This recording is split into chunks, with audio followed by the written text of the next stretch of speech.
I think it's really interesting to study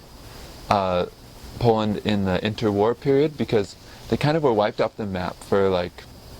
over 100 years, and then after World War I, they got themselves a country again, and there's just this brief period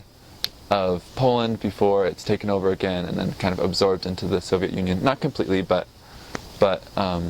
in a lot of ways they didn't have complete sovereignty in that time. So, but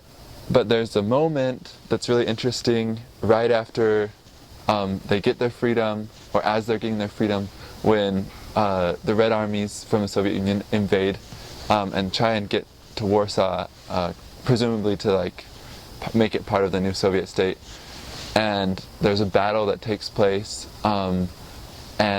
the Poles under General Pilsudski, they kind of just defend themselves against the entire Red Army,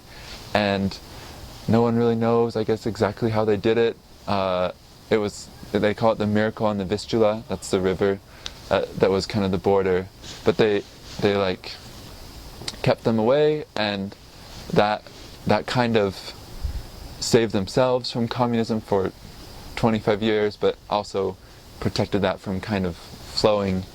westward towards Germany and you know, the other countries. So